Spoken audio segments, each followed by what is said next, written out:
ఎలాంటి మనిషి అంటే అనయ్య అంబేద్కర్ అనే సినిమా రిలీజ్ అయ్యింది, ఎందుకో జనాలు చూడట్లేదు అంటే ఏం లేదు ప్రకాష్, అది ముందు అంబేద్కర్ ఒక కటౌట్ పెట్టారు, ఆయన అక్కడెక్కడో చేయి చూపిస్తుంటే అక్కడ వెళ్ళిపోయారు. అంటే ఎటకారం కాదు అది, అలాంటి మంచి సినిమా చూడరు వీళ్ళు అనే ఒక ఆవేదన ఆయనలో ఉండేది.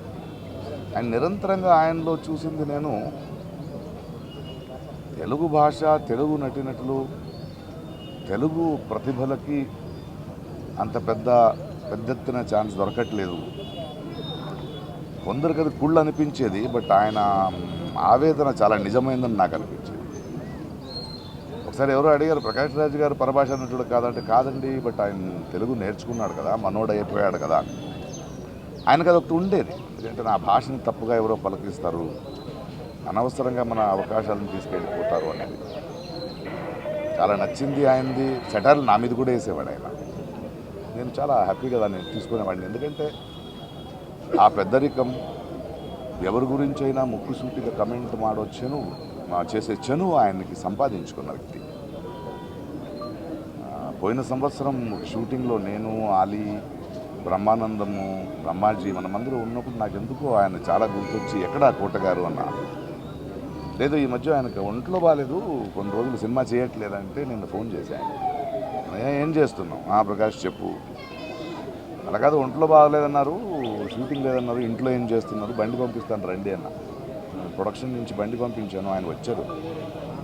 వచ్చి సరదాగా ఆయన మన సెట్లో కూర్చొని మాట్లాడుతూ బ్రహ్మానందంగా అందరితో మాట్లాడి ఆనందం చూశాను. నేను ఫోన్ చేశాను, ఈవినింగ్ వెళ్ళాడు. ఆ తర్వాత కూడా కొన్ని 3 సార్లు నేను ఏదో అవసరం ఉన్నప్పుడు ఫోన్ చేస్తే మాట్లాడేవాడు.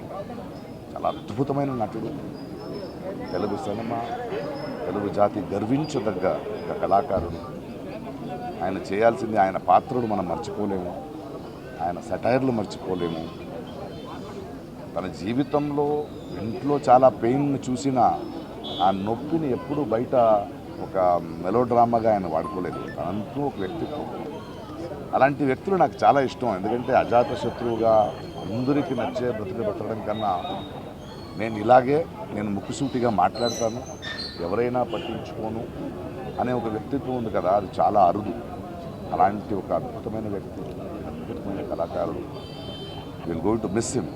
బట్ ఆయన మన తెలుగు పరిశ్రమకి, ప్రేక్షకులకి ఇచ్చిన అద్భుతమైన పాత్రలు, ఆ మూలంగా ఆయన చేసిన పనులు, ఆయన చెప్పిన కథలు ఎప్పుడూ గుర్తుంటాయి. థ్యాంక్ యూ కోటా గారు for everything. We love you.